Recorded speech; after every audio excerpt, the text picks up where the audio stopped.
We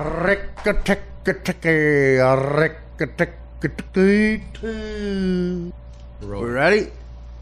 Ladies and gentlemen, this unmistakable sound you hear is a lighter going off. That's me. Showing you how to wear your hat. The Sinatra years. I'm lighting a cigarette like Martin Downey Jr. used to be in the 80s. I just watched CNN in the 80s. Good specials they've had for every decade from the 60s. I watched the 80s, and then Martin Downey Jr. Not Robert Downey Jr., no relation. He was a complete crazy person who had a talk show in the very right wing, making money off the Reagan years. And he just screamed at people in fake gold watches with cigarettes and called them pablum pukers. That was his thing, which is good for me to talk with me popping the peas. You pablum puking morons. Any relation to Brian Downing? You know who he is? Brian Downing? No, I know. What do you mean, Brian Downing? Oh, you mean the catcher? Yes. Oh. No, he, of course, famous trivia, when Dave Parker makes that that throw in the 1979 All-Star Game, famous throw he used to open This Week in Baseball. You know what I'm talking about? Yes. Yeah. Gary Carter catches it, and he throws out Brian Downing, who is the guy he throws out in that play, which is trivia, but it's the worst slide in the history of baseball. He tries to do a Pete Rose, but he really trips. It's very awkward. By the way, do we still do an opening for the show? Yeah. We do. Which one do we do? It's the one with all the clips. Oh, okay, the clips. Right. I love that. Now, yeah, so podcast number 292. You heard correctly. You hit 292 these days, you're in the Hall of Fame. Now, 292, man, and look, we're talking about doing something for the 300th episode. We've threatened to do something for 2 different times now. My manager, Rick Dorfman, has said we're going to blow out 200 and 250. He said we're going to make it crazy. We're going to really promote it. And nothing's happened. Nothing even close. Like, as a matter of fact, he says stuff like that. I go, great, do it. And then right after, like, episode 201 airs, like he's an episode late. And I go, what's going on? Oh, weren't you booking stuff? No. You said you were. Oh, well, you want to still try to do one, or? No. Makes no sense. Okay, 250. Right, 250 we'll do it. Hey, dude, I'm blowing out 250. I'm in. Then right after 251 airs. Yeah, what's up? What happened? Oh, I thought you were booking it. No. Where were you, Rick? I was on vacation. Had a meeting with JB in California. Want to go to the Ranger game? No. I don't care about the Ranger game. All right, well, 300, we're going to blow it out. All right. So now we're at 292. I haven't heard from him. But I think he's booking guests. Which, he's on it. He's on it. I'm watching television. When I watch TV, I do what I call jazz-type podcasting. I'm Scatman. I'm Scatman Struthers. I'm all over the place. I'm going off on tangents. I'm bebop with Charlie Parker and Dizzy Gillespie. I'm making up art on the spot, like Coltrane. And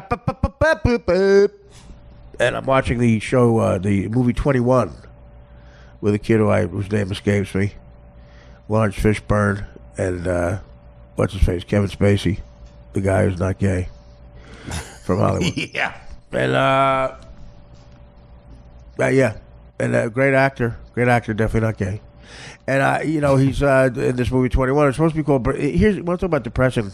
The name of the book, a great movie by the way, and it's about the kids from MIT who had this card counting system and got caught, but they won millions before they got caught in Vegas. Jim Sturgis is the kid. Yeah, Sturgis, yeah, and he, they won a lot of cash, man. They almost put a casino out of business, and we're going to put out of business, but then, that's the fucked up thing about Vegas. It's a private industry. They can tell you to fuck off just because you're better than them. You go, no, we want you to lose. Well, I'm winning. I'm not cheating. I'm just better than but I don't care. Bye. I wish the podcast industry were like that. I know. It's like you own a deli. You just say, no, I don't want you in here. I don't want to give you a sandwich. Well, I'll buy the sandwich. No, we don't want you to buy the sandwich. We want you out of here. You have no right to win. It's Ben Affleck. I hated about hearing this. because it makes Ben Affleck look so fucking cool. I mean, he's obviously a cool guy. He's cooler than me. Well, he seems kind of dorky. I don't know. Ben Affleck is the kind of guy. He's too dorky of a personality to be in that body and that face. Good looking face, right, Dan? I mean, His oral sex of Tom Brady and anything Boston makes me sick. what are you talking about, oral sex? Huh? What are you talking about, oral sex? He just fucking blows Tom Brady. Why wouldn't you say blow? We're on podcast. The oral sex thing made that sound very creepy. I can't take it. Well, he's a Boston fan. Yeah, but You still, do it with the cum. I do not. I don't talk about. Dude, enough with Ron Santos. Yeah, whatever. Big deal. He had no legs. Santo. Really? Yeah. Yes. In New York, we called. He hated Santos because when he Who first did? came, because when he first came up, everybody Who's thought he was, Santos? huh? Who's Santos? You said Ron Santos, Oh, he hated when people called him Yeah, Santos. right, Oh, I right, thought- right. Oh, okay. I'm sorry. I thought you meant Ben Affleck hated Santos. he would. Well, I mean, it's a guy mispronouncing his name. Right, and he did not want to be known as, a Dominican or a Venezuelan. Why? You saying he's racist? He did not want to be known as I Dominican don't know if he or a wants. Does he Venezuelan. want you telling the story? Yes, we've told it on. So he wants people to know he's racist? Well, he's dead now. Well, I'm saying, does he want that to be his legacy? He was very proud of being Italian. Let's just say right. that. Well, so was it more proud of Italian or hatred of Spanish people? He was more proud of being Italian. Really? Yes. You're making it sound like you hated the Hispanics. Well, the only Hispanic. By the way, this was the last time I think Josh Gad was good in the film. 21. Yeah. So, this is one of those things about Hollywood where, like, the chick in this, Kate Bosworth, and one of those overrated waifs. And she's good looking. She's cute. Girl next door kind of shit. But, you hear some people go, well, Kate Bosworth. Really? I don't know. But I don't know. I don't know if I'd date her. She'd have to really impress me. The idea of her trying to impress me is funny. God, I hope Artie notices me. I cut my hair in a way I think Artie likes. Not even close to that ever happening. But guess what, honey? I don't want you. How's that fucking sound? I'm creating a fake argument with a woman I never met. I'm projecting that she hates me onto her for snobbish reasons. And I'm arguing with her. It's called anger. It's called anger towards women that I clearly have. Yeah, but they disappear. That's the problem. It is hard being an actress in Hollywood because they disappear. What's she got going on now? It's a dime a dozen type shit because she's replaceable. Do you understand what I'm saying to you? That's why these chicks blow guys because she's replaceable. She knows. Okay, what, honey? You don't want to blow Mr. Bruckheimer? Well, guess what, sweetie doll? Jenny Jerkoff McGee wants to blow him. So we're going to get her to learn the stupid lines. I mean, I understand Kate takes it very seriously, the acting craft, and shut up, acting craft. Just that she got to learn stupid lines we write for her. She got to look at Josh Gad and go, who's your friend? He seems kind of chubby. Do you like my hair like this? It's nothing. She doesn't offer what someone like a great Judy Garland offered. Song and dance. She doesn't do it all. She's not a 5-tool hitter, a player. She's a 1-tool player, and that tool belongs to Jerry Bruckheimer. Get down and suck it, baby. Kate Bosworth, unless she's married to the Bos, and he threatens people. But she's not that Bosworth. She's right off the fucking boat, baby. Right off the bus. Hollywood Boulevard. What do you want? You want to be in the movie 21, huh?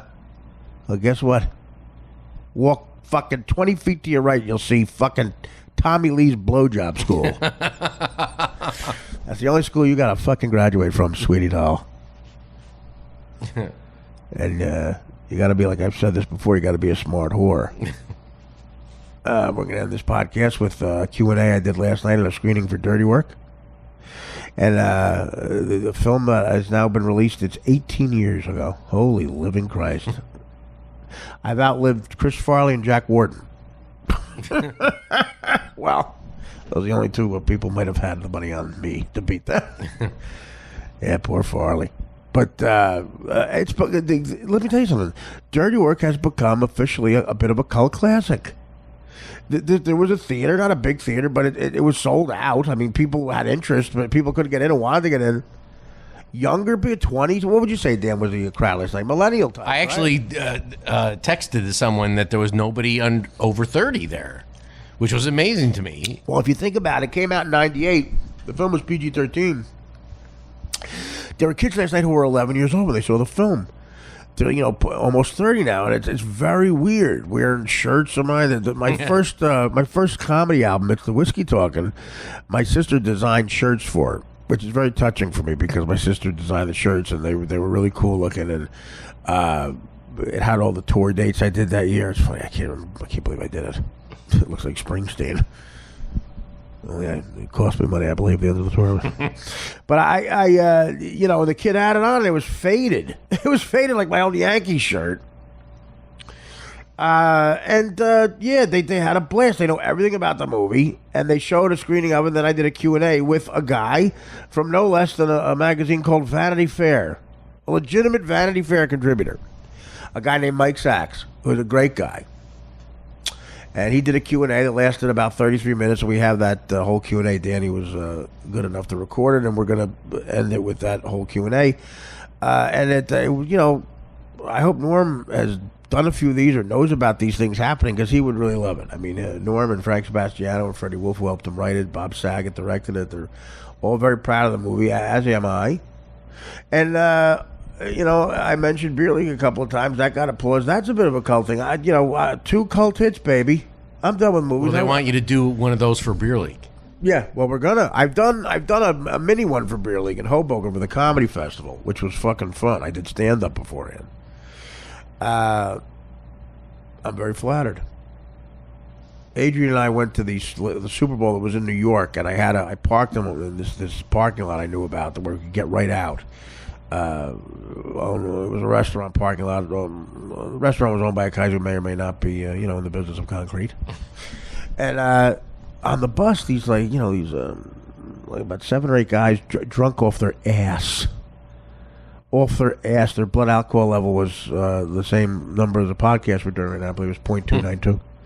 And they knew every word. Adrian said they know every word to the film, every word to Beer League. They did the movie like a play. Very flattering. So but this Dirty Work thing was fun, and again, there's a couple of women in the movie. They have a few lines, not the leading actress trailer.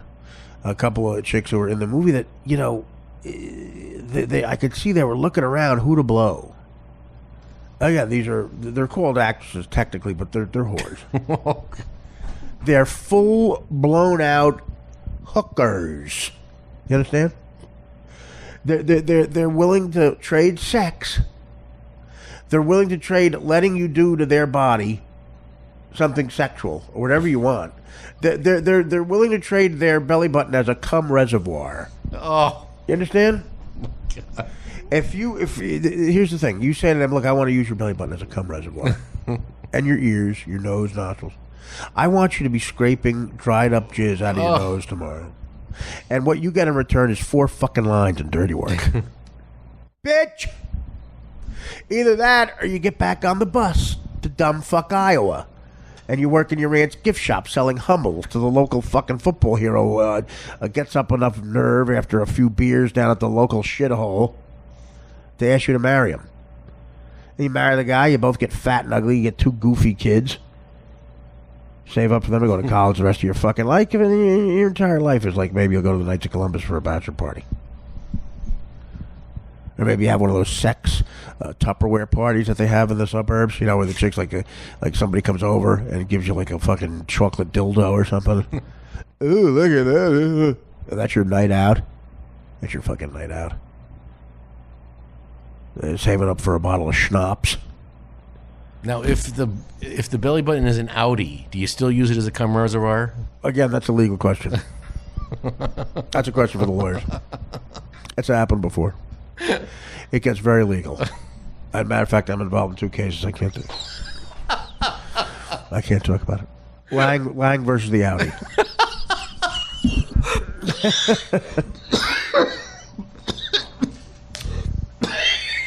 Are you all right? You realize everybody in L.A. has an Audi, but it's the car. Everybody says I have an Audi. I go, really? No, I have a BMW. That gets a lot of laughs. But, yeah, so that's your choice, sweetie. So blowing old Artie Lang doesn't look so bad when the alternative life is you in Suckajigcock, Iowa. It's an Indian name. Suckajigcock, Iowa. And it's, yeah, you and the local fucking linebacker. How's his life? He gets drafted 48th by the Cardinals. And he might be a football player. And he just can't do the 40 quick enough as a Samoan guy from Seattle. Beats him by a millisecond. And then in that millisecond is this. Football life, or you move back to Suckajigcock County, Iowa, and you're the bouncer at the local sports bar. And he's your husband. He starts to go bald. Says, hey, I'm the local hero, you're the local whore. Who tried it? You're the local whore, didn't want to blow Artie. On the set of Dirty Work. So you're back selling Hummels at Aunt Mary Lou's fucking gift shop. And there we go. Now it's our life together. We're miserable. Sometimes what happens? The local linebacker hero has a few too many PBRs. Pabst Blue Ribbon, that's right. And maybe smacks you. Maybe you're not listening enough. Maybe he gets all jealous when Dirty Work comes on cable. Did you blow Artie? No, that's why I'm here. Actually, I blew Artie. That's why I'm here. If you blow me, that's why you're here. You have to be a smart whore. And am I a scumbag for not telling them that and letting them blow me? No, they have to learn. They have to learn. It's a process of elimination. The weak get fucking singled out and get kicked out of the herd. She was a dumb whore. She blew me. Sorry. Even Norm. Blowing Norm dumb. Norm can't put you in the film. Saget, or not unless he becomes Spielberg, a director like Saget. If the director of the film has one credit, that the credit's Full House, you don't blow him. America's Funniest? No, not the videos either. You don't blow him. Who do you blow? In this case, the head of the studio. You have to go that high up, and he's only in town one night. He comes in one night for a movie like that. He takes us all to dinner in Toronto, buys a big dinner. And sits there and tells me and Frank Sebastiano he didn't think Sam Kinison was cool because he was fat, And this guy's got a fake tan, never had to do anything in his life. Rich kid, head of the studio, and Frank and I are eating our fucking steak that he's buying and going, coolest guy ever. Coolest guy ever. Who's your coolest guy ever? Hasselhoff. So that's the guy she's got to blow. So in other words, she's got to hone in on that guy. She doesn't get invited to the dinner because she's got 4 lines. So she waits outside the restaurant. She gets that information from the key grip, who she has to grip. She has to grip the key grip. That's a hand job. And the hand job gets you the location of the restaurant. It's tough. This is why you shouldn't go to Hollywood. The hand job gives you the location of the restaurant. That's all you get. You wait outside and you see the head of the studio. Hey, Mr. Nathanson Bergensteinthal. I loved you last week. And you somehow get his attention. And if all else fails, you got to go for broke. Nothing you're yelling out works, so you just yell out, I'll blow you. Mr. Geffen? Yeah, well, no. That's a Kevin Spacey got it. So I cut that out. That's yeah. She has to yell, I'll blow you for a part of the film. And that's when the guy comes over, the old creepy, like, well, hello. Who have you blown so far? Artie. Ooh. Bye. Bye. You've got hippopotamus jizz in you. Oh. You've got hippo coming you. Bye. And, maybe you blow them, maybe you get the 4 lines, and then who cares, the 4 lines? If you're lucky, this Bosworth brought in this movie. Look, she's all trying to act right here. I see what she's doing. And the guy in it, too, what's he doing? What's he doing? Do you realize if all I had to offer was acting, my credits would be Dirty Work, Bachelor. I wouldn't have got Beer League made, and Mad TV, I guess. And I'd be at the gift shop. That's it. I got to do comedy. I had something else. I made sure I had something else to offer, stand up. Otherwise, you got nothing. Dan, your thoughts?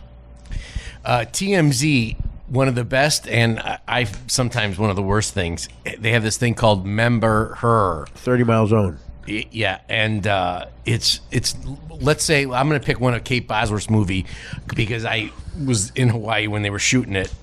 And they're like 3 or 4. Tell the story. Well, who cares if you were in Hawaii? They were 3 or 4 women that thought they were going to be the next, How do you know that? Meryl Streep's, because they were there and they were talking like, oh, you overheard them saying, "I'm going to be the next Meryl Streep." Yes, and no, you didn't. Yes, What and and we wanted them on the show that we were doing. It's your hatred for them. Yes, yeah. This never happened. Yeah. But there are thousands and thousands of women that had 1 or 2 roles, and then they're back working at there was one just recently that was working at a pet store in Los Angeles. Is it Member Her? What is the point? What is the point? Well, who are the girls you were with in Hawaii with? Whoever those girls are in Blue Crush. What's Blue Crush? That was the movie. You realize you never said that yet in the story? I thought I said Blue Crush. No, you didn't. Oh. You were in Hawaii. Why? Kate Bosworth. We were doing a radio show there. I was doing a radio show for 2 weeks. We were there for 2 weeks. All right. You never have mentioned that. So Kate Bosworth was in that movie. Here's how you tell the story. And I never thought she was that good looking, quite frankly. Here's how you tell the story. We did the radio show with Dahl for 2 weeks in Hawaii, so I was there, and they were shooting a movie called Blue Crush there. So, and Kate Bosworth was in the movie. So now you say you're still vague. How do you were hanging out at a bar? She was. We were all at the same hotel. There you go. There's the story. Now it's a story. Okay, you're all at the same hotel, right? And you're within earshot of them to where you hear them go, "I'm going to be Meryl Streep." One of the producers of the movie turned out to be a huge Stephen Gary fan. He was from the Midwest. There's the story. Now it makes sense. Do you understand? Now it makes sense to me. So he did the introductions, and I said, "Hey, we'd like to have them on the show." Introduced to the women. And Steve was there, and So Kate Bosworth, what? Blue Steve? No, yeah, he wishes. But I remember. There were other girls there. I don't know. Yeah, it's very vague. Who Blue Crush is a I know, surfing Keanu movie. Reeves, right? Keanu Reeves. No. Oh. That's Point Break. Okay, okay, Blue Crush. Blue Crush is that they were like all like surfers at this one resort. Well, you know what you better get? Jew Crush. If she wants to stay in the movies, you better get a Jew Crush. Yeah, the movie's Blue Crush, honey. You want to stay in the movies, you better get a Jew Crush, but quick.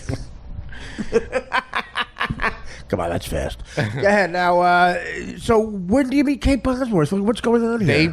She was very... So she was there. She was not known. Okay, so right. So you meet her. So we met all the girls. There were like 4 girls. They hung out. They were on Member Her. Well, how does Member Her figure into this? TMZ does these things where... Right, so these girls were on Member Her? Well, not Kate Bosworth. Well, actually, she has been on there. Those other girls. She's not aged well, I thought. God, you watch it so much. You are so foodie. Well, it's on. It pops up on their Twitter. Is this the newspaper thing? TMZ's Twitter. Why do you follow TMZ on Twitter? To make sure you're not on there. Oh, my. We'll know if I'm on there. We'll know if I'm on there. I'm on there all the time, and they tell me first. They call me when I'm on. You watch it because you like what gay people like. Yeah. So Member Her, again, what a tangent this story was. But there were thousands of actresses, that for 1 or 2 movies were the hottest thing in fucking Hollywood. I know. Absolutely. Yeah. You're adding no information. You said your thoughts, and that's what I'm giving. Oh, okay. Well, if those are your only thoughts, go, I have none. Say, all right, I'm going to pass on the Your Thoughts segment. No, listen. It is very. The point you're making is a good one because think about those women that are out there now. Now again, it's funny. Like in that situation, at that point in time, they're looking at people like us, like we're the losers. That's not the case, sweetie. We do something you don't. We were able to be on the radio, produce a radio show. Those are talents that you don't have. You know how to memorize some shit lines and look good. The looking good is not, timeless. There is a fucking big time egg timer on it. Big time. You want to piss off a Hollywood actress. If they invite you to their 30th birthday party, call it the retirement party. They might as well. I was in a restaurant in New York like 3 weeks ago. The story's already bullshit. What's the one downtown where you walk down the stairs? It's a fish place. Is it Luna? Lula? You walk. It's right by the Apple store. Right by the Apple store. No. It's right by the Apple store. Let me think. Wait a minute. A famous place?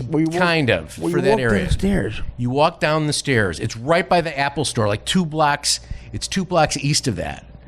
Well, that's a gay joint. No, it's not. No, it is. It's called not. Going Down. No, it's not. It is. That's because of the stairs. It's Luna something. It's called Going Down. It's Luna. a fish place. It's kind of a famous fish place.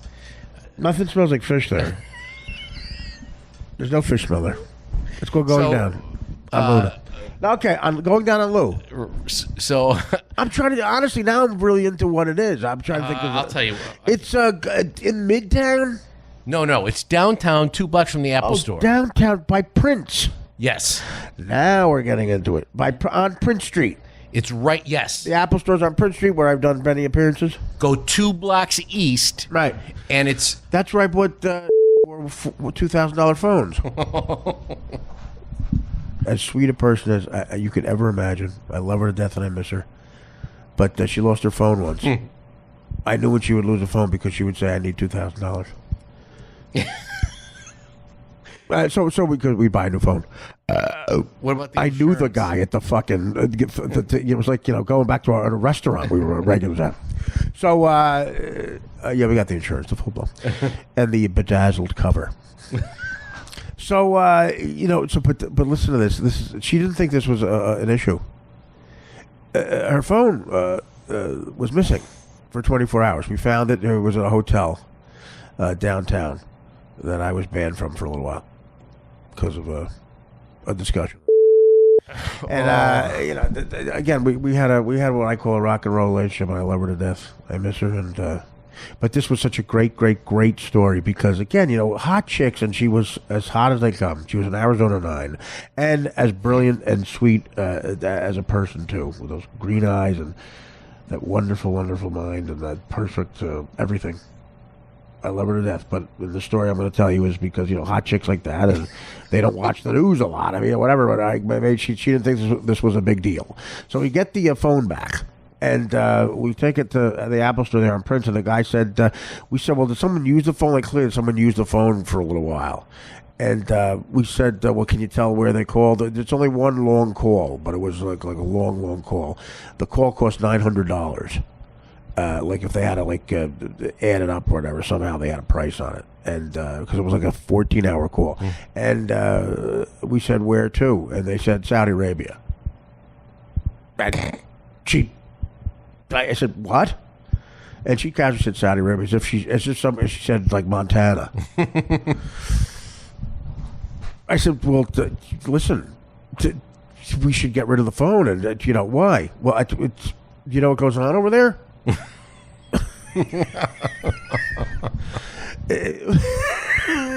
This is Saudi Arabia. All right, I'm not gonna again, but and again, Adrian was a millennial, and she thought I was being racist, racially profiling, because I thought that was an issue. That Saudi Arabia.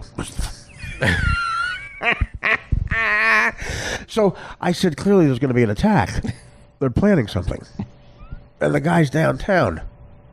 Someone took her phone 30 feet from the World Trade Center. It was gone for a day. A 14-hour call was made to Saudi Arabia. Wow. And she felt I was overreacting. I was being a racist guy who was born in 1967. And I said, fine. We won't report it. I won't be racist. I'm going to pack my bags and leave town. I'm moving to Guam. See if there are any texts on there. Yeah, well, exactly. Let me tell you something.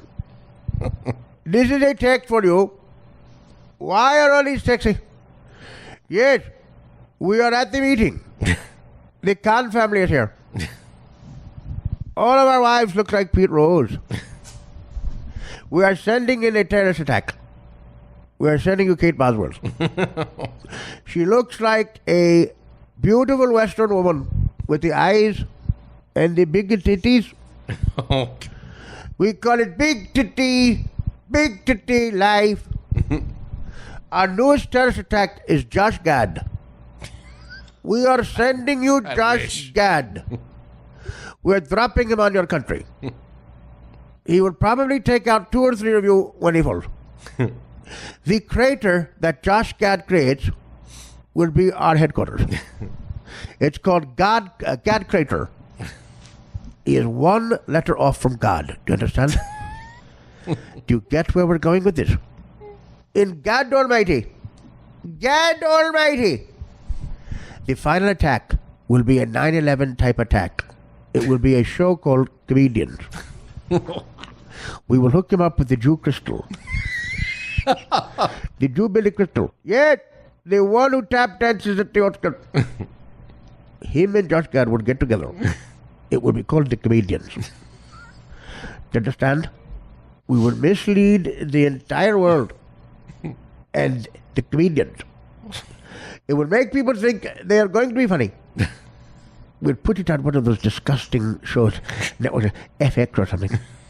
One of those disgusting shows, a network Americans love. And Josh Gad and Crystal would drop the bomb called the Comedians.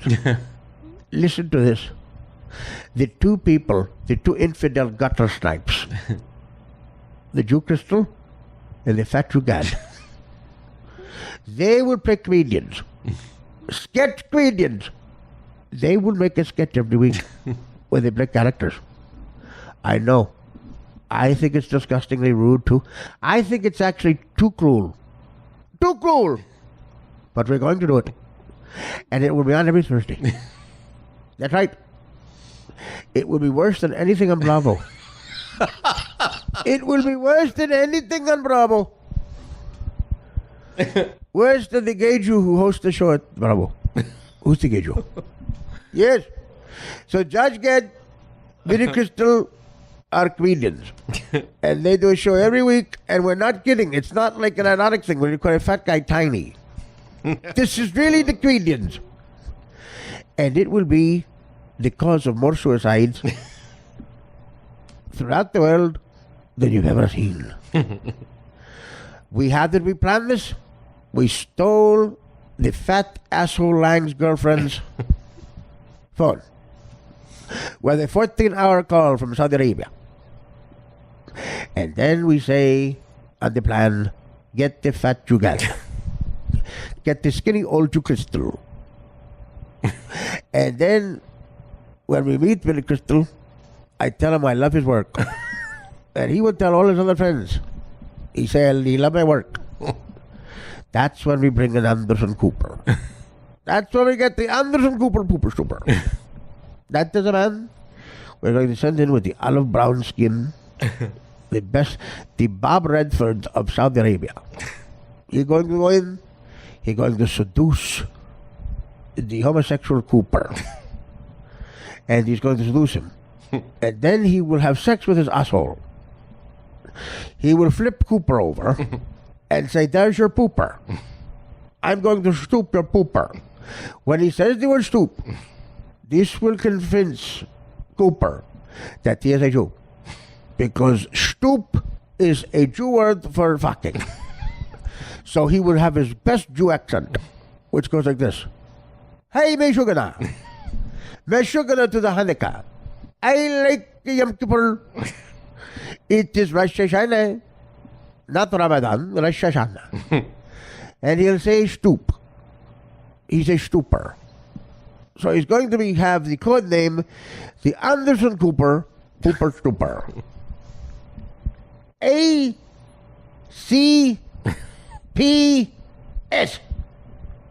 ACPS.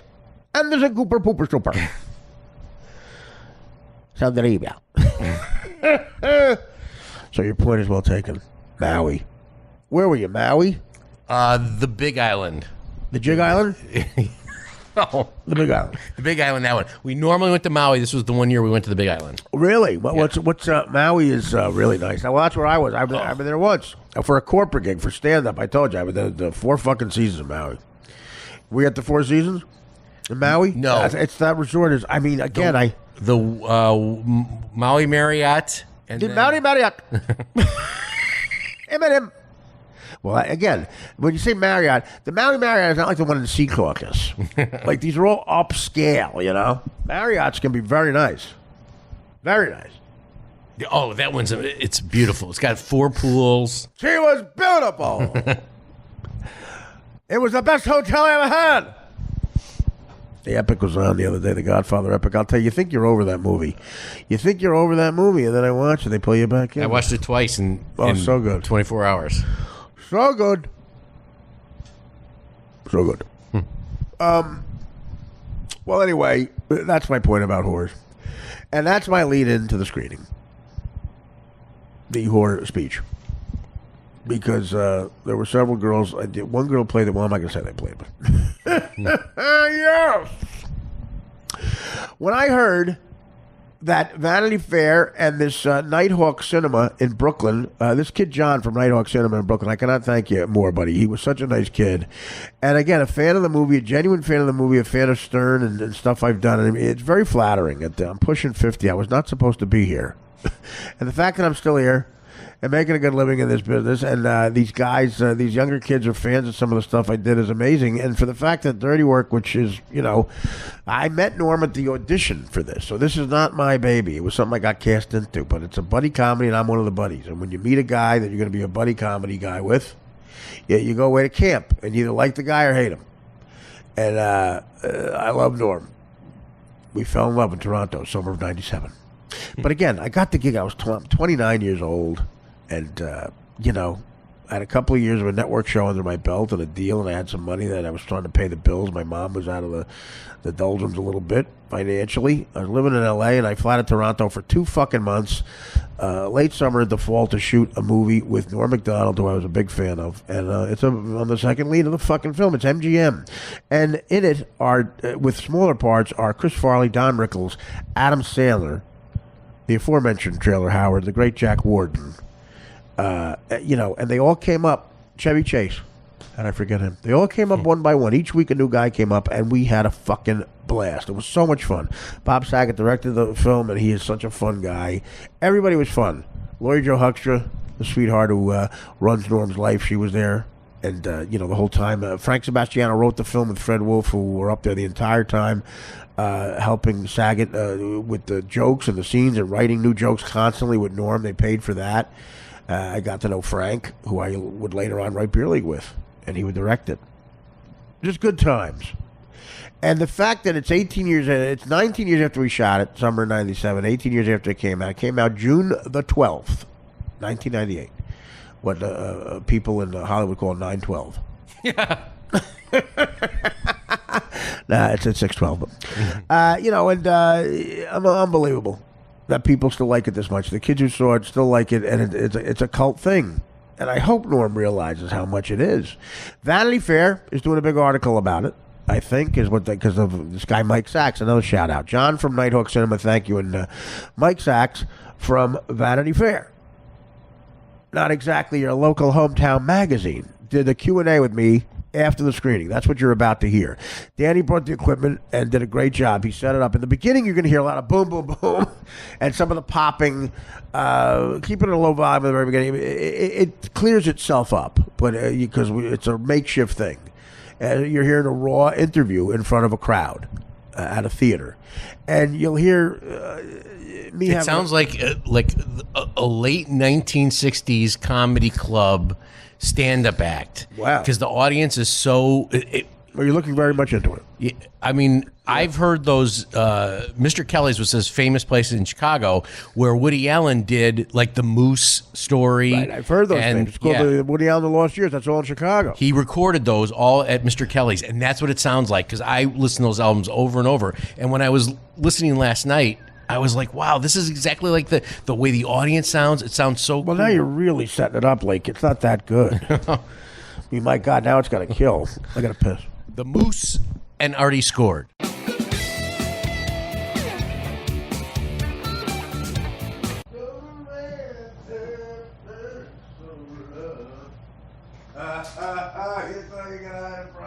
Oh, you fucker! You motherfucker! I found him. Fuck. You motherfucker. Yeah. Fucko. Goddamn chocolate. I found the headset again. Fuck! The mic is in my ass.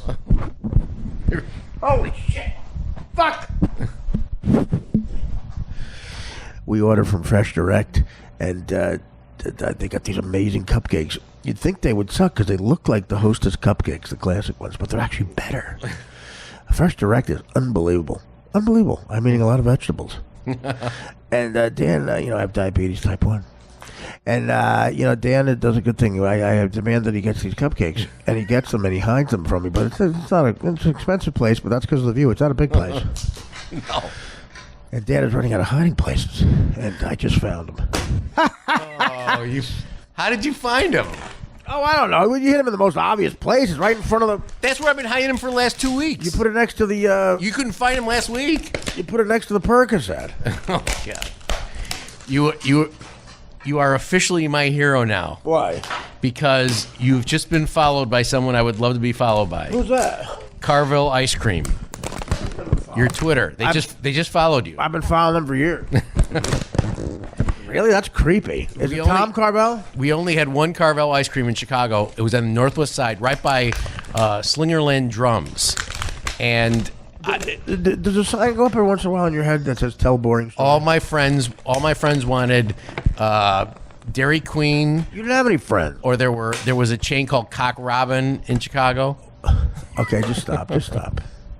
Just stop right there, dude. That's the. Do you even know? All your friends wanted cock. Robin. Cock Robin. All right, stop. We're not playing the screening. It was the square ice cream. We're not playing the screening. They had. We're not playing screening. We're playing. Why would you say that? All your friends. That was the name of the chain. Another classic moment, guys. Like he casually yells out he swam naked. Rick Steves, Cock Robin. That was first of all. All my friends wanted Cock Robin. I'm telling you, I didn't want Cock Robin. I didn't want Cock Robin. I wanted Tom Carvel. I wanted Tom I love his Carvel. commercial. I wanted Tom Carvel. Who sounds like he fucking swallowed cock. Tom Carvel ice cream. Yeah, he's really enjoying my ice cream. Dan. We all had Cock Robin. We wanted Cock Robin. Why, knowing the history of this, would you even say that? Would you bring it up? All my friends wanted Cock Robin. Oh, God. Flippin has to... I'll tell Flippin to isolate that when you say, all my friends wanted Cock Robin. It was a chain. Oh, whatever, Dan. Whatever. Yeah, you're pulling a chain. It was a chain you pulled. What was the first thing you said? Carvel and what else? Dairy Queen. Okay. I was going to say all your friends were queens. That's what when you said Dairy Queen, I was going to make the gay homophobic joke like I've been doing. All my friends wanted were queens. But I said, you know what? That's actually hacky. It's unoriginal. It's going too far. How can I say his friends were queens? And then you said, or Cock Robin. Cock! You know the word cock means dick, right? Yeah. That was the name of the fucking chain. Dan, say that again, Dan, please. I don't get that. I know it, but why would you say it? I never heard of Cock Robin. If there was a chain called Cock Robin, and one of our friends went there, we'd beat them up. You could get beat up in my neighborhood for going to Cock Robin. I went to Tom Carvel. But all your friends were Cock Robin. Now, is that why you didn't have friends? Because was that the riff? Cock Robin restaurant. Just Cock Robin. Just keep saying it. Cock Robin. Tweet. Cock Robin. Tweet. And if I'm not... My name's Dan Bernardo. Hey, Vinnie Monroy, get off your ass. Vinnie Monroy, right now, I want you to please. I respectfully am asking you to do this. Vinnie Monroy, you have to make a new dance song with Cock Robin. It's called Cock Robin. Rent out that song. Tweet. He cocks in the treetops. Just do it. It writes itself. Dan, that's extraordinary you would say that. You are that out of it. As a child, What's this? Hold on. I was allowed to have ice cream on Saturday afternoon. I was given a nickel, and of course, I would walk over to Prince Castle to get my ice cream in a cone. If I had the money, the thing that I liked the most at Cock Robin was their Silver Star soda. It was great, super carbonated. It's their they have an hour history of Cock Robin ice cream. And, Is that you? No. Talking? That sounds like you. No. If I had a nickel. Oh, wait. You got to see the picture of this guy.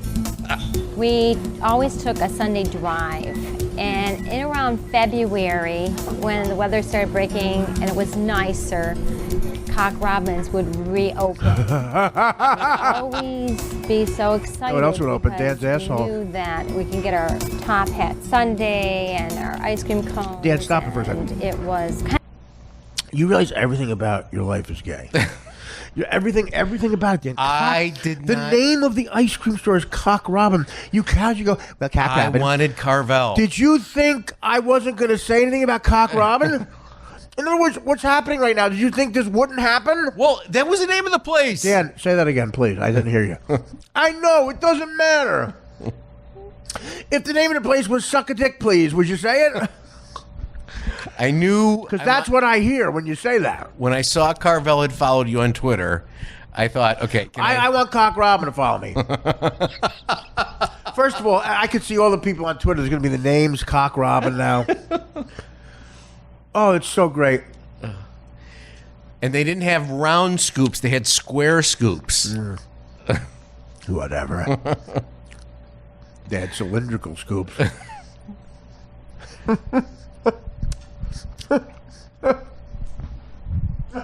And their shakes were called one in a million. Yeah. Oh my God. You're one of a million assholes I fucked. Okay, can we just please? This is unbelievable. Dan swam naked. He loves Rick Steves. His favorite ice cream has the word cock in it. No, I like Carvel. His favorite ice cream has the word cock in it. That is not true. Case closed, guys. And then we'd go to Cock Robin's, where a magnificent organ, we'd go to Cock Robin's. And what was the name of your favorite comedian? What was his name? Hard On McGee, was it? Who? The comic. Who passed out? Woody Woodbury. Okay. His favorite comic He's not my favorite comic. Woody. Would you ever go to Cock Robin, Woody?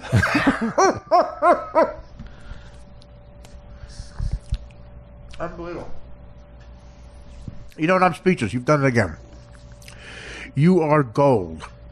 You should get every radio award. The best part about this is Dan doesn't realize why this is so great. He said Cock Robin. I would keep Your fucking local ice cream was called Friendlies here. So what does that mean? That's even. I think that's worse than Cock Robin. Dan, it's not even. Now you're delusional. Yeah. Now you're delusional. It's not even close. What are you talking? Touch my Friendlies. Well, that's what you think. That's where your mind goes because you're a molester. This is Jerry Sandusky. We'd go to Cock Robin's.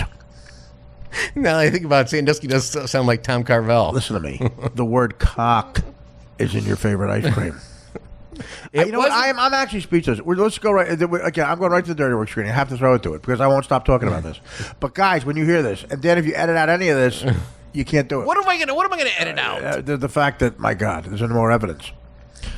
I knew I could have stopped at Dairy Queen, but I thought, okay, Cock Robin was 2 blocks away from my house, and that's where all I like Carvel. Even my dad would give me shit about it. He goes, "Why do we have to go 10 blocks to Carvel when Cock Robin's right here?"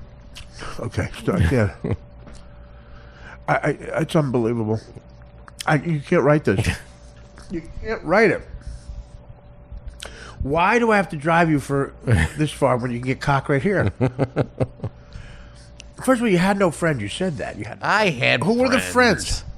What friends went to Carvel? What friends?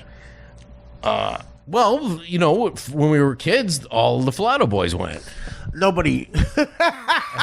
Actually, Bobby and Vince like cock So ramen. all the I can't take it. I can't take it anymore. Bobby and Vince like cock ramen. I can't take it. I literally cannot take it. And if I remember right, I think Jimmy, the oldest, he liked Carvel like I did. Because Carvel was creamier to me. I liked. Okay, Dad, please. I can't. You know what? I'm going to jump off the balcony. You liked it because it was creamier? Carvel, yeah. I love the they would run the commercials. Yeah, I know. Well, cock ramen sells itself. So you saying cock ramen wasn't as creamy? It was not as creamy. Dan, this is I can't even. When I tell you, he's not kidding. So forget about people related to you, Dan. Forget the blood. We talk. Who were people you called friends? We would go with girls sometimes. We would go. Yes, we would. Dan, stop it, please. Stop it. You never went with a girl. Sherry Eklund and Jane Latko. I went with them. Those are names you made up, Dan. No, they are not. They are girls you had a crush on. You went to get ice cream with Sherry. Sure, okay. Absolutely. Who are the guy friends? They went to get cock ramen. Nick DeGioia. No. Let's see. Who else? That's the first time I'm hearing of Nick. Well, see, I only hung around with my cousins Bobby and Vince. Who like cock ramen? I can't take this.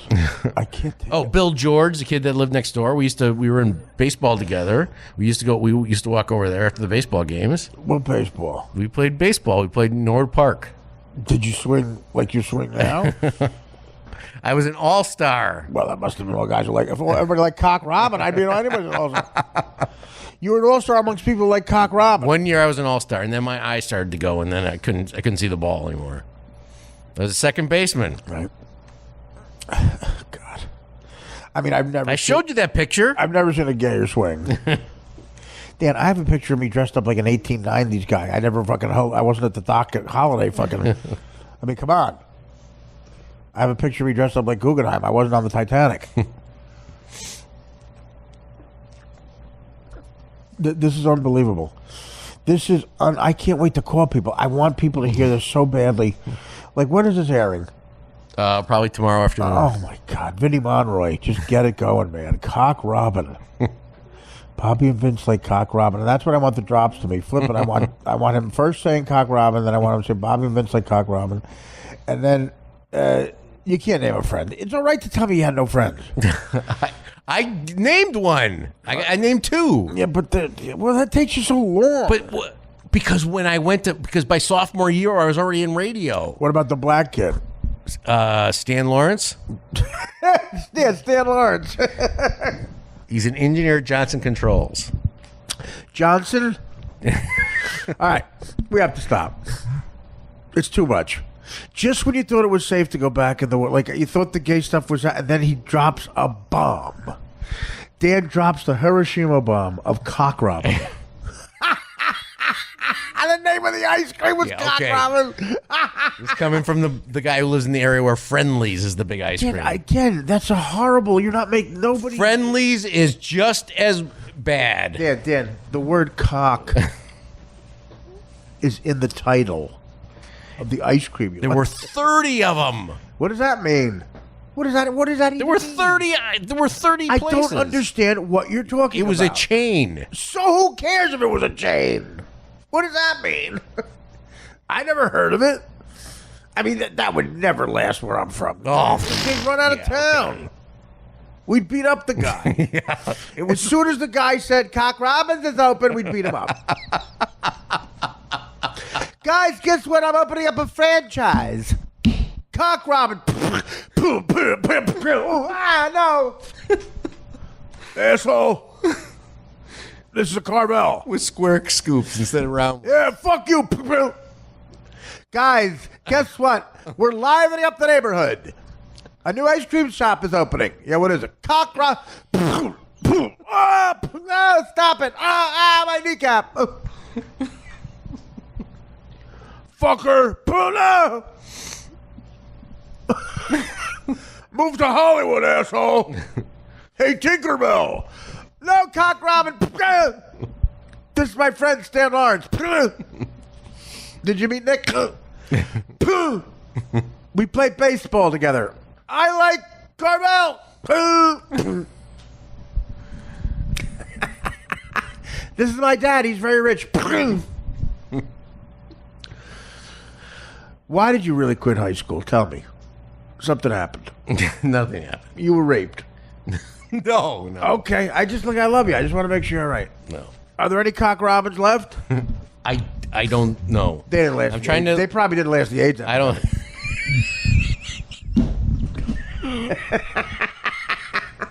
There's no way there. There's no way Cock Robins left. A lot of my friends.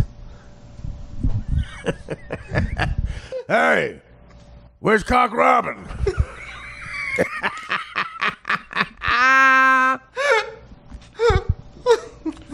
Yep. We have all the flavors. A to Z to T. Oh, God. Well, the flavors A, Z to T. Cock Robin. Cock Robin. He just casually says it. He casually says it. I got a hernia. Oh, I couldn't laugh hard enough. Like, just when you thought, okay, it's going to be a good episode, we'll get the fucking the screening in there. Like, that's a big deal, but not even close. Not even close to being the biggest part of the show. Not even close, because the best producer ever, the Freddie LaCourte of gay references, is here. Well, let's see. There was I loved Carvel. All the see what happened. See, that's why the podcast is great.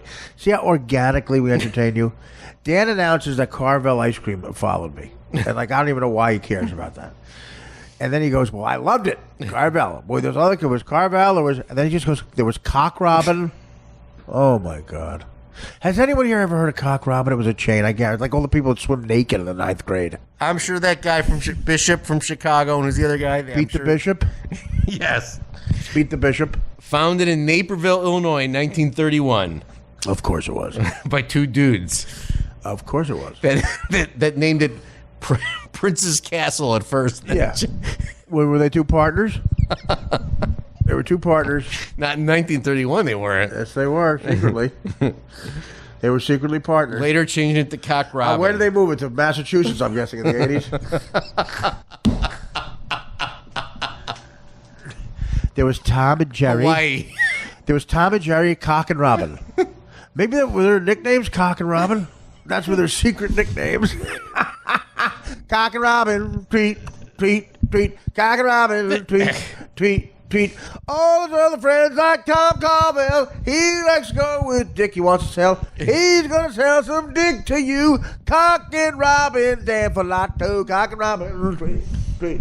Cock and Robin. All right. I would just get this in, Vinnie Monroy. Take care, brush your hair. What you're about to hear is the question and answer for Dirty Work, the screening. Thank you to John from Nighthawk and, of course, Mike Sachs, Vanity Fair.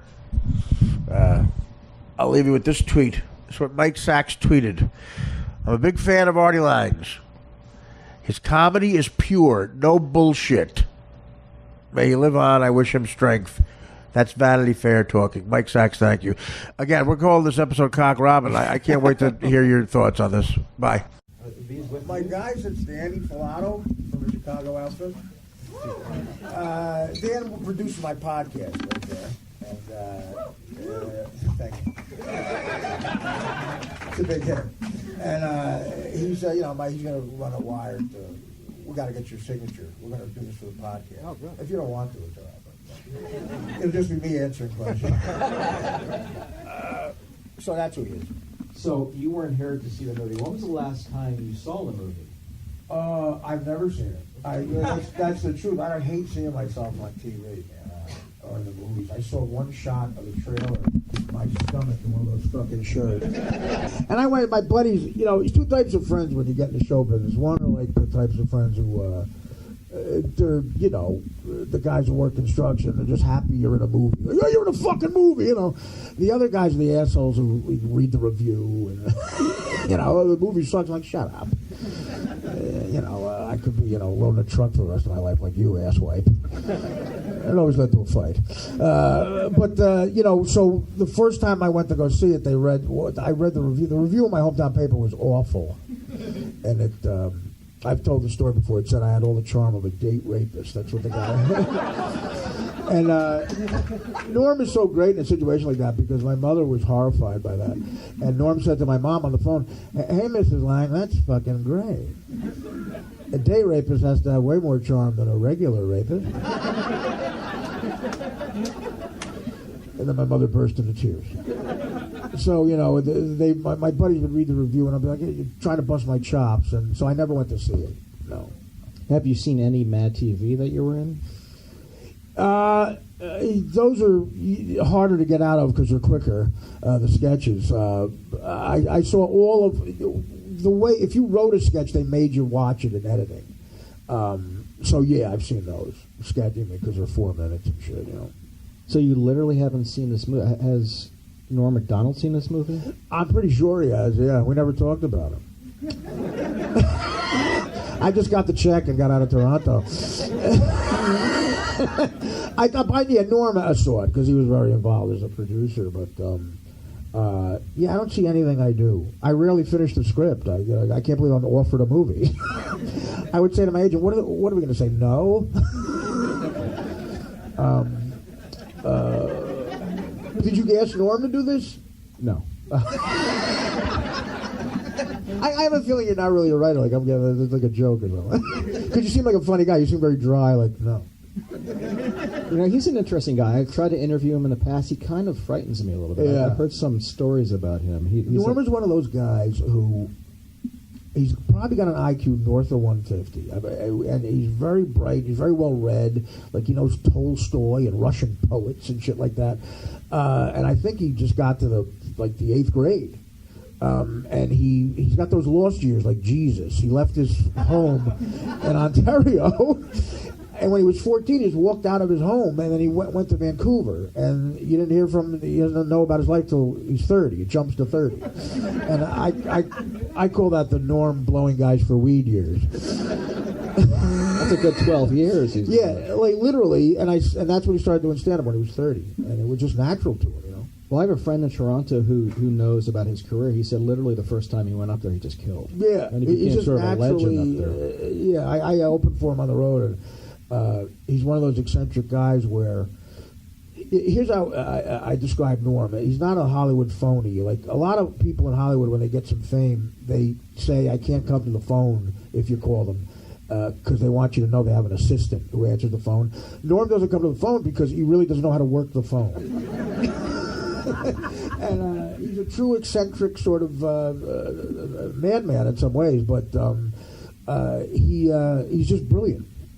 His last performance on Letterman, I thought was brilliant. Yeah, it's beautiful. He really loves Letterman because he thinks Letterman. Letterman's one of those smart guys who has no. What he said in the monologue, he doesn't suffer fools. Really, he had a different twist on that. Letterman can't stand show business, but he's made $1 billion from it. It's so weird. And the couple times I did that show and I paneled talking to him, he's way taller than you, and I grew up loving him. It's very intimidating because he's so smart. He can just wing you with something out of nowhere. And him and Norm together were great. But that was genuine. That affection he had for him. Yeah, Norm almost broke into tears. I think he did break into tears. Yeah, exactly. I've never seen him do that. No. And I've seen him lose like $150,000. Well, I watched the movie recently, and I feel sorry for the stuntman who played Norm. That is so funny you bring that up. That guy, first of all, stunt guys are always like, they're the really good-looking guys. Like, my guy was a great-looking guy. They just put a bunch of pillows on him, And they all have these hot chicks, man. Oh, the pussy stunt guys, yeah. I'm sorry, I'm talking like it's 1978. That's how men used to talk. And he would get thrown onto concrete. There's just like bare face on concrete, like, bam. And I would have to walk out smoking a cigarette. And then you have Bob Saget yelling, "Cut!" It was like a Fellini movie. we shot on the streets of Toronto. Every 8-year-old kid went up to Saget like he was Elvis. It was so funny. He was the most famous guy there by far. And it was hard because we used to bust his balls so bad. I would yell cut, and they would cut, and like I knew him for 2 days. And like the Saget would go, if Artie yells cut, I yell cut. Don't listen to Artie. And I kept yelling cut. This was the last movie that Chris Farley was in, or the last one that was Last out? one he was in. So did you know at that time that he was in trouble, that he was in...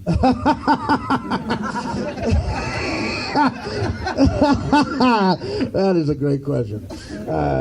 Farley was, he was 33 years old at the time. The parallels between him and Belushi are insane. I think with Farley was like a self-fulfilling prophecy. Belushi was 33, Saturday Night Live, and they both died with a whore in the room and a needle and coke and speedballs, and a hooker shot him up both times. And 33. I was 29 at the time. I'm 48 now, and I just thank you. And every time I have a birthday, money changes hands on the internet.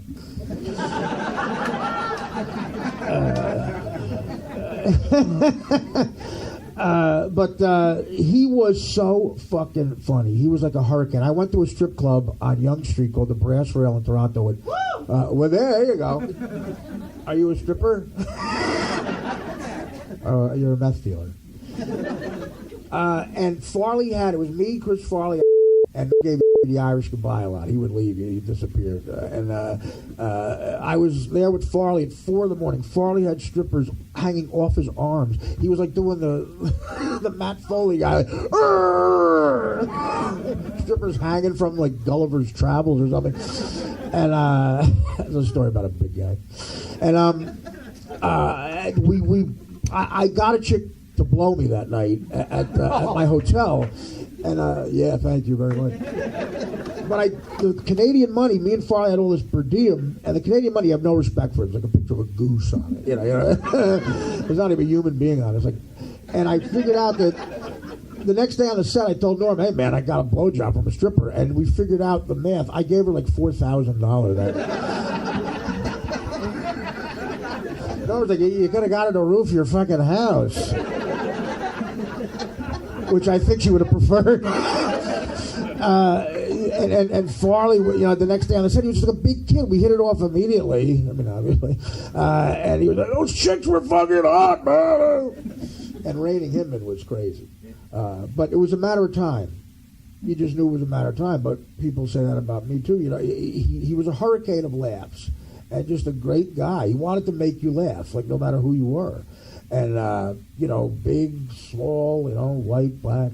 He just wanted to make you laugh. I applaud him for that. And also from what I've heard, he was a big laugher himself. He was a big fan of comedy. He wasn't one of those people. He felt threatened by certain... It's so funny. Here's a little story. That the chick in the movie, Trailer Howard, she was on a sitcom called Pizza... Two Guys in a Pizza Place or something at the time. And Ryan... Reynolds, thank you. I try to block him out. Ryan Reynolds was in the show, so he came to visit her, and I guess they were fucking or something. And why else would you visit her? And Farley had a big crush on her, and every time Ryan showed up on the set, Farley would just call him gay, like real loud. And he was not. Ryan Reynolds was 19 at the time. It's so weird thinking how big of a star he is now. He was a 19-year-old kid, and Farley would see him there, and he would stop like flirting with Trailer in the scene, and he would go, "Ryan's here, Tinkerbell's here," and the kid Ryan didn't know what to do. We thought he was like her younger brother. No, it was just a kid, and it was so awkward. It was so awkward. I just noticed this. Is this your Dirty Work members only jacket? Yes, what is no, this? I wore this because this was what we got at the end of the movie, Dirty Work. Look at the holes in this. What yeah, kind well, of living it was 18 years ago, man. You know how many times, how much Vicodin's been in this jacket? There was a time where if you hit this jacket, enough coke would come out to get me 3 to 5. But this is 18 years old. Yeah, look, they got a hole here. You realize at the airport sometimes a Marlboro Red will fall out. And you're like, God, I hope it's just Marlboro Red. Yeah, that's my die word for you guys. Did you see? Well, you said you didn't see the movie, but even clips. Don Rickles' role in the movie. Have you seen? Oh God, that was. Was he aware he was in a movie? I don't think Norm was aware he was in a movie.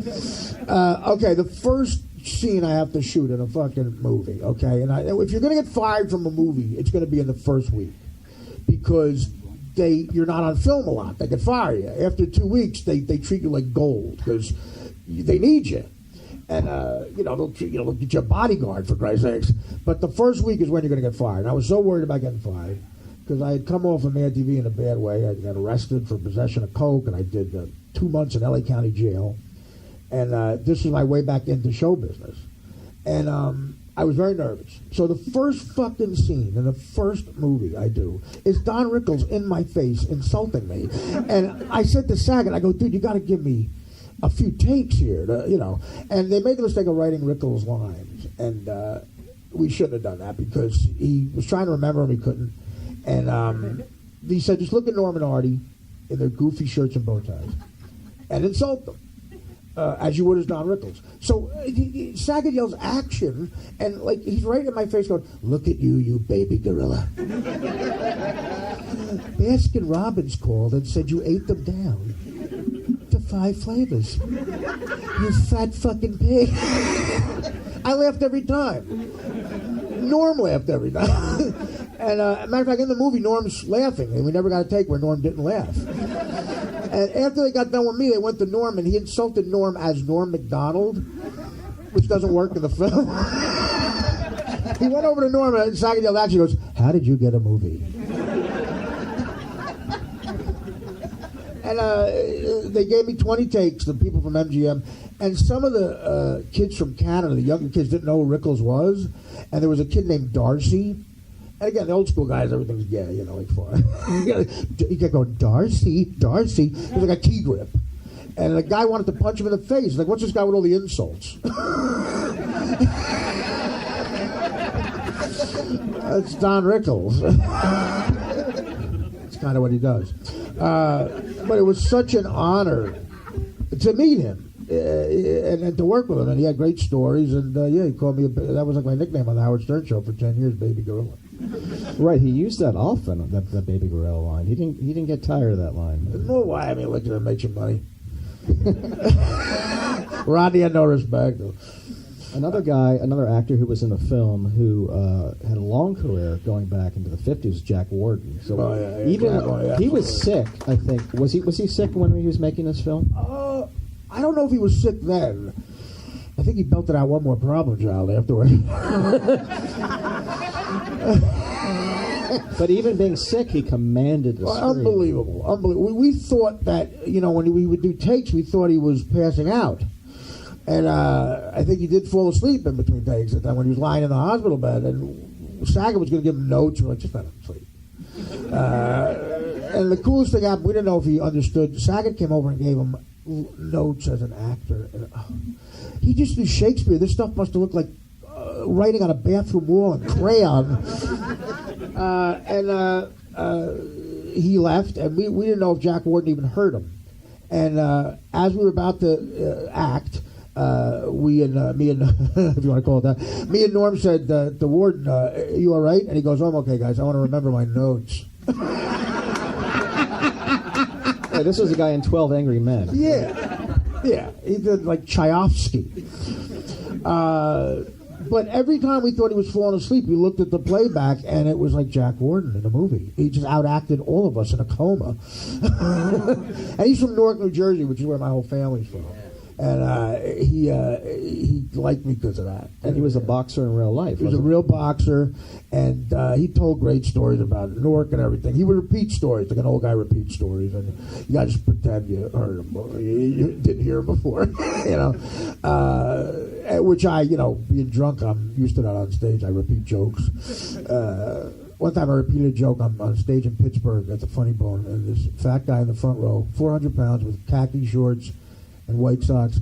This is all he said. Didn't laugh the entire time. When I repeated a joke, he went, "Did it?" I said if a Jack Ward started to repeat a story, heard it. Every single person in that movie was fun to hang out with. There wasn't one dud. Like, Chevy Chase was great.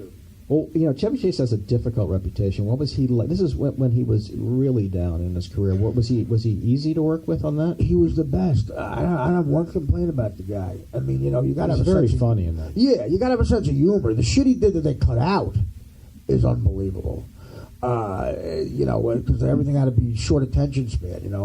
He had this thing where he would, as the doctor, he would put his hands down on paper and somehow get the paper to stick to his hands. And it would come up like this, and Norm and I laughed at it every time. It's not in the movie. But he was a prick. But a funny prick. You had to have a sense of humor. I don't think anyone on the crew liked him. And later on, he came to Howard Stern's wedding. He was at Howard's wedding.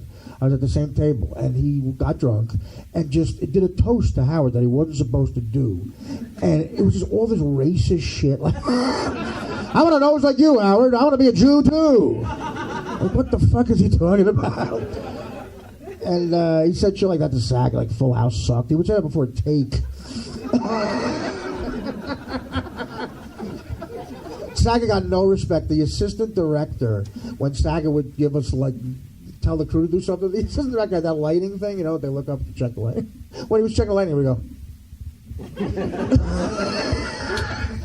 He would roll his eyes. Well, Saga talks about the film. He talks in great detail about some scenes that were cut. Yeah. Specifically the scene involving the donuts and the frat boys. Oh, yeah. It was rated R. The original script was rated R. And I read it as Norm, and I had Norm's voice. And it was so fucking funny. Like, the scene in prison where he gets fucked in the ass. We had to reshoot that in L.A. 4 months later because we couldn't get a PG-13. The original line was Norm comes back. In the movie, he goes, what hurts the most is the lack of respect. Well, the other thing, that hurts the most. And in the real movie, in the one I read, the rated R, he comes back and goes, the anal rape, that hurts the most. And they wouldn't let Norm say it. And Norm saying it was so fucking funny, and they had to switch it. And that thing there was a bit where we got the frat boys to eat donuts, and when they finished the donuts, at the bottom of the box was a picture of me and Norm with the donuts on our dick. And they gave us a stick, and we really shot it. We shot it, we had to shoot that. And you know how awkward that is. I'm like, this is awful, but at least you're going to get laughs. And it's not in the fucking movie. But that's in the Criterion Collection, right? Right. That's in the director's third time. All right, so I want to take some questions here. I know there's probably 3 or 4 questions. 3 or 4? 4 or 5. You guys look like you want to get to a Williamsburg, hip. All right, let's go. Are you guys on Molly? Let's have some questions. Who's on Molly? Are you in a hurry? I'm sorry. I got the half-baked Q&A. All right, one question. Anyone has a question? Holy shit. This is not going to be in Vanity Fair. Cover. Yeah, me and... Yeah. What was your favorite joke that got cut? Oh, you can just read it. Say it again? I was going to ask what your favorite joke was that got cut. Oh, no, I know. Well, yeah, they were mostly mine. Norm had a bunch of one-liners that were great, but they were always sort of racial, and you didn't really know how to. I had a thing where, all right, we were doing a gambling bit, and this guy who I grew up with, my character, supposedly had a thing where he had a system where every third weekend, when you bet Duke or another college team, if they had a white point guard, they won. So this ended up being in Beer League, a movie I wrote later. This actual joke is got cut from. Thank you so much. That screening's next week. So the joke is, I said that when I lose a bunch of money, I say, the only time a white point guard is a good thing is when your sister tells you she's dating a point guard. And it was 1997. And people have a sense of humor on the set, but it got cut. I don't know if they're my favorite joke. It's the only one I can remember. It wasn't Rerun from what What's happening? Gary Coleman. He was cut as well from the film. He was, yeah, and that is very. You know how hard it is to tell Rerun that we're not using him after you flew him coach from LA. He's trying to fit in like. Rerun, we're not going to use it. We don't need you. All right. You got the one guy, but what about different strokes? You got Gary Coleman. Got the one guy. The other black. I mean, this guy. Is that what you meant? The one black guy? Like there's a fucking quota. We had the one midget the other too. one. That guy's got some good weed. You're one step away from that weed laugh, like. You got the one black guy. Yeah, no, Gary Coleman was great. It's kind of hacky. Norm thought it was kind of hacky using Gary Coleman because he's in everything, like what you talk about, Devil and all that shit. And there was a scene where Sandler was there, and Norm wanted to have good jokes, but the studio wanted. Why would the wanted studio Gary want Coleman. that? Huh? Why would the studio want that? This was 1997. I know. Well, they thought it was, and again, it was a hacky joke by then. It was an old fucking joke, but they thought he always killed when you see him, and idiots would laugh at him. You know, like the midget was so funny. Some guy in the fucking front office had such a funny Okay, we had a midget in the movie. Here's what the call sheet said that day: Norm Macdonald, 8 a.m. Artie Lang, 8 a.m. It said midget, 8 a.m. I swear to God, that's all. The midget's fucking agent went nuts. How dare you? He's a man too. His first name is Paul something, and you can't do that. And everybody was really upset, and they thought they were going to shut us down. They were really mad. The next day, I don't know who has this sense of humor, man, but he deserves an Oscar. Norm Macdonald, 8 a.m. Artie Lang, 8 a.m. It said Paul the midget. 8 a.m. So fucking funny.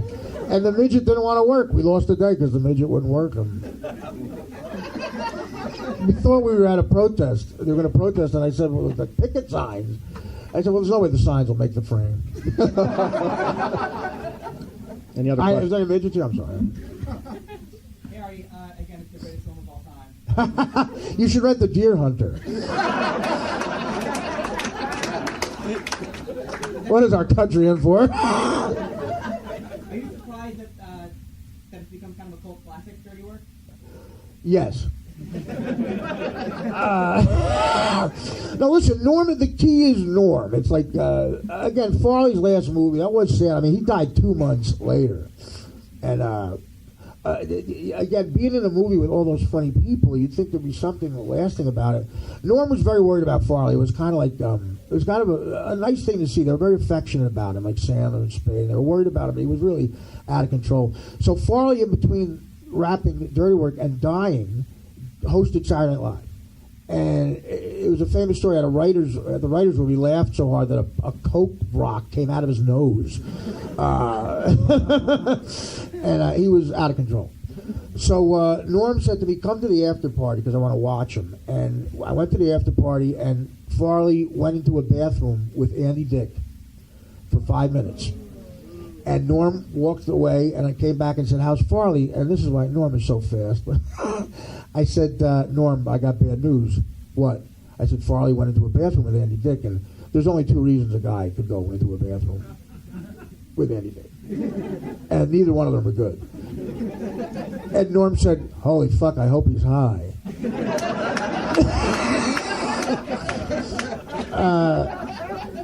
So the thing of Farley and Norm is such a unique sort of talent. I always said to people, if you like Norm, you'll like this movie.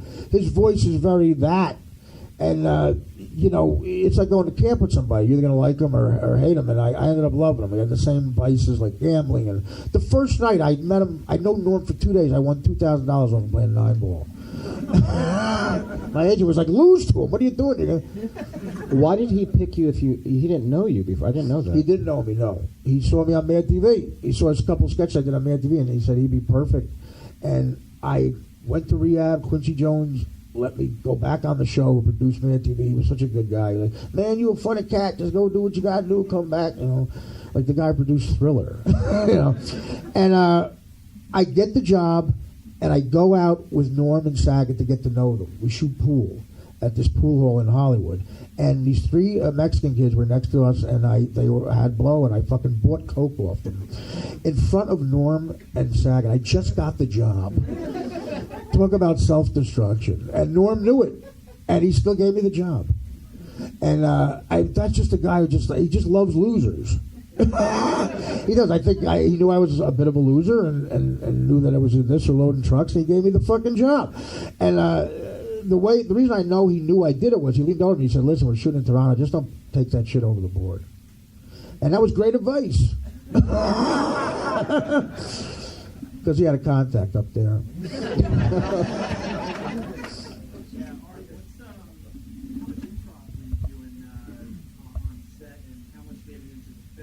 Yeah, a lot actually. It was, because we were shooting two movies. One was rated R, one was PG-13. So we would do different takes for different. It was like 60% improv, something like that. And with Norm, the problem was he would go into Norm Macdonald, like Rickles. He would insult me as me, and that shit was the funniest shit. But weeding through it all, a lot of it made it in. Yeah. So, follow up to that. Were you doing drugs on set in Canada? Or were you doing coke, or what was going on? I think we have another question in the back. I stayed clean. I was drinking a lot, but I stayed off hard drugs up there. Everybody had weed. There was a right next to my hotel. There was a massage bar, a happy ending place, and that one of the writers showed me. And oh my God, the woman was like a technician. A woman that's like just good at what she did. And when a chiropractor snaps your neck, he distracts you. Go, how you doing? Something like that. That's how she was with jerking you off. And it was right next to an eclair place. And after the show, I bought weed from the crew guys. And I would smoke a joint. I'd go get jerked off by this woman, and I got an eclair. And if you had a picture of my face, I guarantee you a human being's face was never happier. That's a dynamite Hollywood story. It's just weed. Did you ever eat an eclair during it? No, but she did. You pay.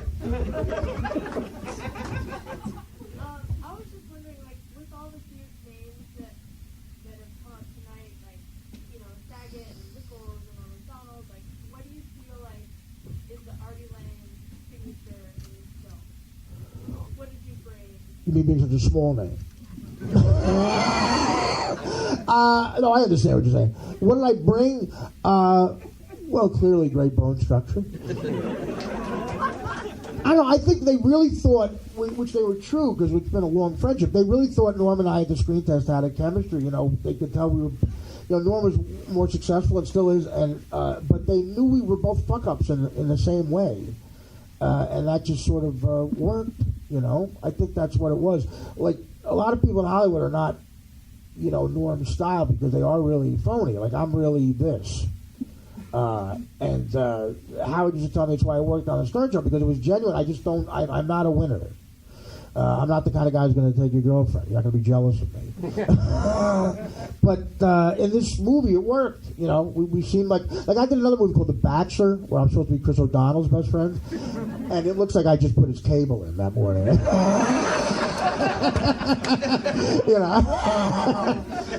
I look like the movie people are here. But with Norm, it didn't, even though we had such different backgrounds. All right, 2 more questions. Yeah. Norm ever asked you to be on his podcast out there? Yeah. I didn't make it. Follow-up question? What are you guys, in the press corps? You guys watching a lot of CNN, huh? Chris Cuomo. Go ahead, follow-up question. Where do you get your ideas? Say it again? Where do you get your ideas? Oh my God, that's a great question. Why, do they seem impressive? Well, I didn't go to college or anything, but I worked at the port in Newark as a longshoreman, and those characters, like that's, Like I just did I became a regular, which is like hitting a lottery. We shot all around here actually. A show on HBO that Judd Apatow does called Crashing. It's coming out in February. You know, I became a regular on it through sort of improvising as me. And he asked me where I went to college. I didn't, and I was always very intimidated by that, like these Northwestern people who majored in theater, and I'm not that. And it was very intimidating. And Apatow said to me, well, where did you learn how to do characters and stuff? And I said, yeah, at the port in North, like these guys. I was raised by true, like, scumbags. I mean, like, the guys I worked with were dangerous people, and I was sort of on the outside of it. And, I always had a bookie. I had a bookie from the time I was 14 years old. And, that's how you learn, I guess. As long as you don't say the wrong thing. You don't want to say the real name of the bookie. On Letterman. But I guess from growing up, I guess so. All right, one more question. So Norm put you in dirty work, and he was kind of instrumental in getting you on the Howard Stern show also. Absolutely. Would you say that he is the reason that you are today? Is that good or bad? Should I hate him? Well, everything after Mad TV, you could directly trace to Norm. And Norm brought me into Howard because he knew I was a fan and he didn't want Howard talking about some crazy shit that he had going on. But I got ambushed. I should have known better. Because I listened to Howard since I was 13. And when we walked in there, I told everybody in my life I might be on Howard. And Gary put the headsets on me. And as he's doing that, Norm says on the air, Howard, you love Artie. He got kicked off of Mad TV because of cocaine. And I had two choices. I could have said no, that's not true, and dumb it up, or dove into it, drive into the skid, and realize I'll never get a Sprite commercial. But Howard loved the stories, and it was just about being genuine and honest. And so Norm is directly responsible for me, driving a Range Rover right now. No, he is, and he's great. He was a great guy about it, absolutely. Now, let's do one more. Yeah. Well, do you still listen to the show? And no, it's a little crazy for me to listen to the show, and I wouldn't fit into the show now. I don't have any stories about cats. A show that has Gary the Conqueror instead of Gary the Retard, I would not fit in. I listen sometimes in every single instinct. At first, I still love it. He's still, the master of radio. If you hear his voice, you're hearing your best option to hear on the radio. But every single instinct I have to talk when I listen to the show would get me fired.